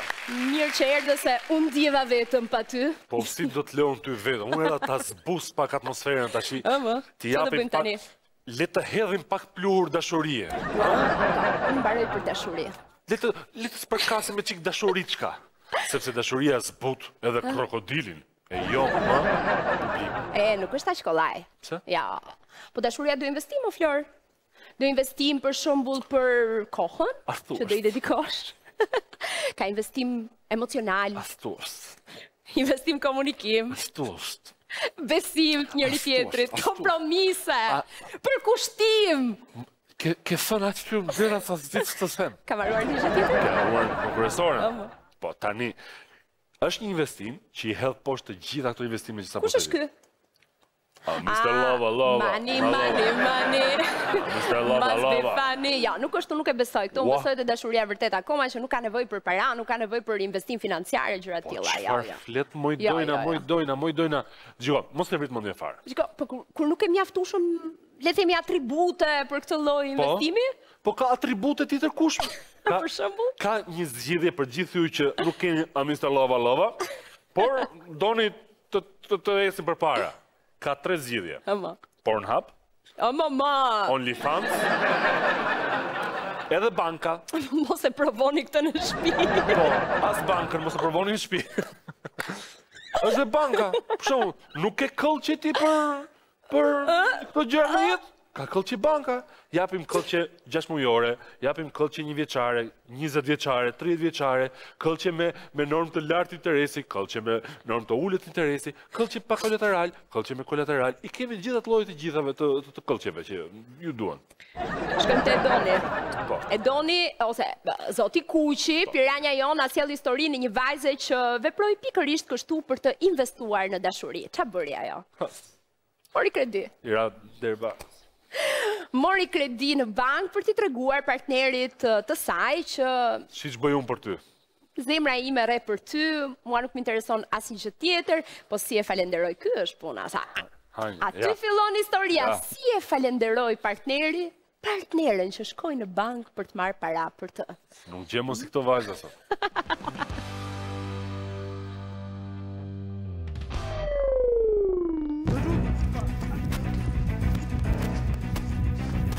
Ky që po iket me vrap është Edisoni dhe ne për momentin po e lëm në vrapin e tij. Por ta nisur historinë nga fillimi. Te kjo 23 vjeçare me origjinë nga Korça, e cila banon prej disa vitesh në Tiranë. Krahas shumë miqve të ri me të cilët u njohën në kryeqytet, ishte edhe personi i cili ende po vrapon. Thjesht vinte ke puna çdo ditë atje, edhe ditën e parë erdhim, ngacmoi kështu, ditën e dytë më ka marr Instagramin.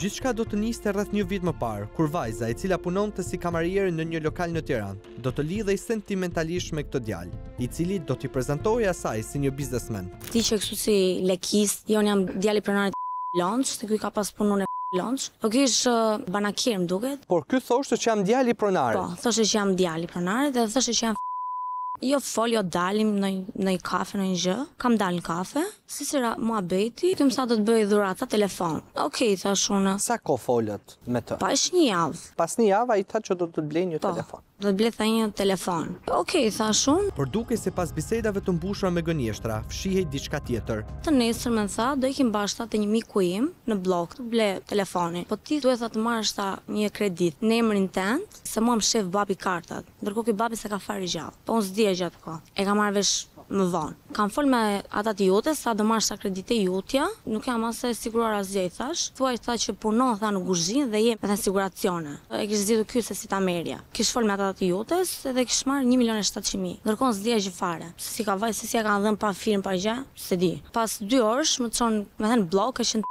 servis telefonash me di. Kur vajta atje në dyqan, kishte shumë lekë në dorë. Dhe unë thjesht më kam marrë telefon e vitër, kam kalu gjërat e riu. Tani ti ku shkove te dyqani i telefonave, nuk e dije që Edisoni ka marrë kredi? Jo. Nuk të tha që ka marrë kredi? Jo. Kur më dha një flet, firmos se është garancia. Unë me si pat keq nuk është se e kam lexuar, se kam mendje dhe e kam firmos. Dhe ty dyshon që firmosja e letrës nuk ishte garancia e telefonit, por ishte kredia që ju kishte. Po, ishte kredia. Marrë. Ai në emrin tuaj.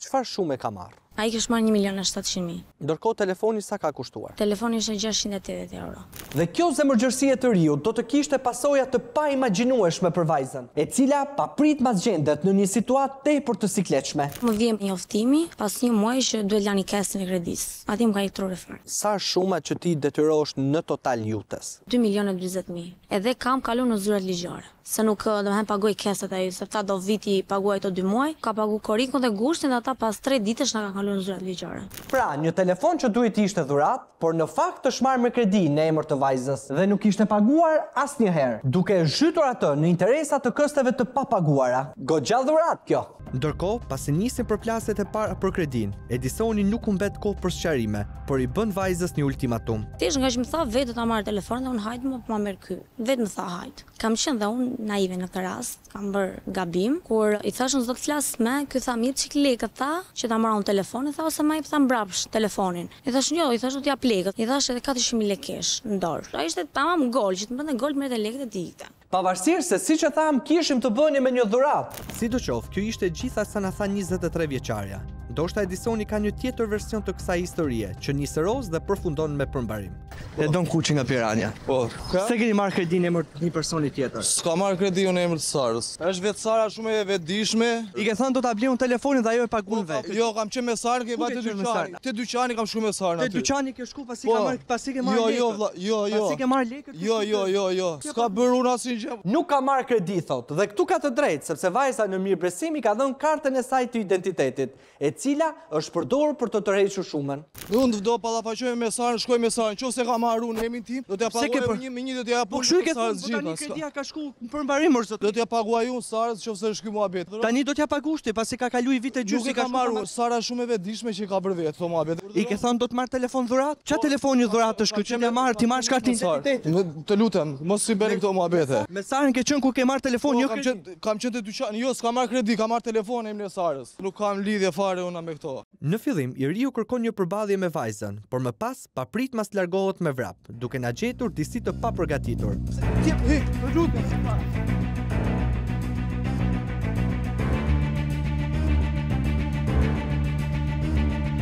Por pas pak qastësh do rron mendje dhe vendos të flas. Se vrap po kot. Lutem. Hajde ikim të Sara, tani do të flasim. Po hajde ikim të Sara dhe flasim. Uli kamerat. Lutem. Merë Sarën të vi aty të ulemi.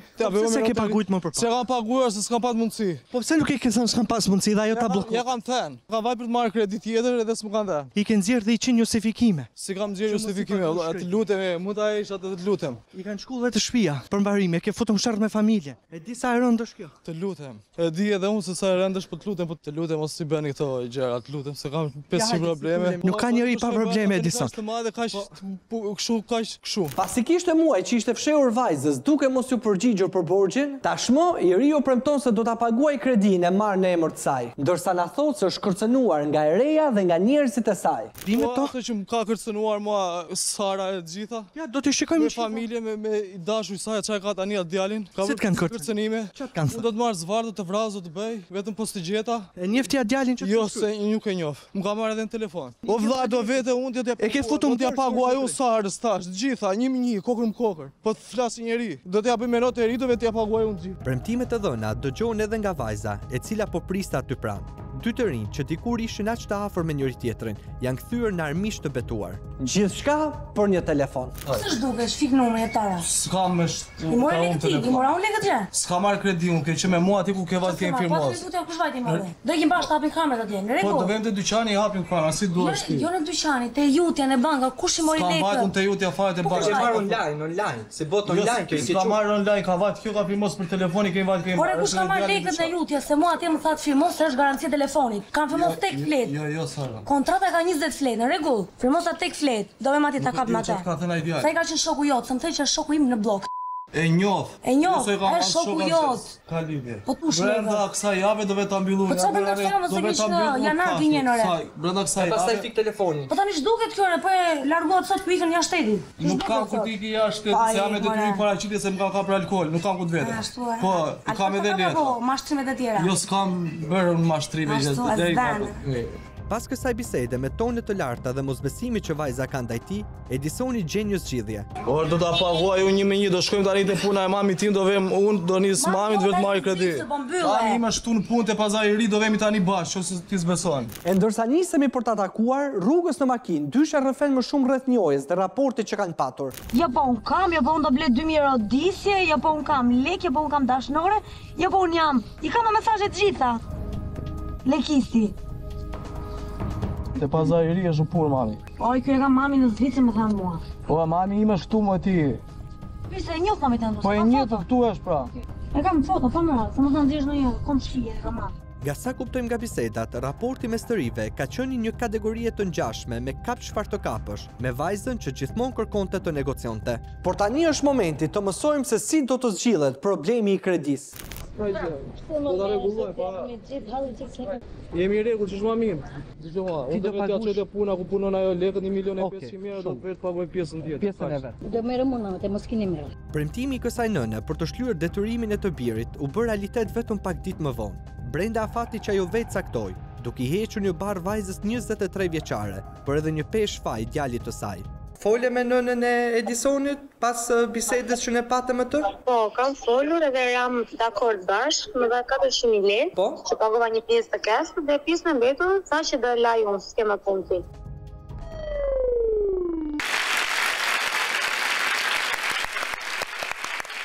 Dhe me këtë material e mbyllim edhe për sot tek Piranjat, ama vetëm për sot se sezoni gjuetis sapo ka filluar. E hapën?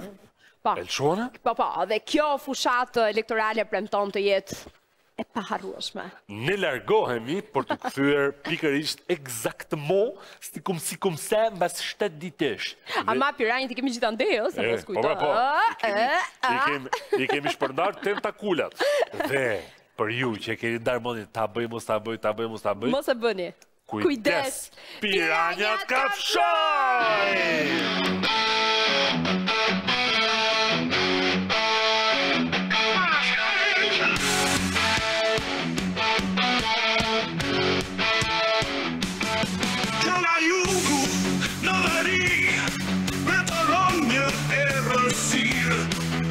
Fusha, në përkodra, për shëllenjë e kërësir. Pra pura, hajpini, orë qast, për gjakallin në të eret, është rastet e një rast. Hajpini dhe rëmbeni, ushti qepen, ushti arka, të pa prek ju qepen.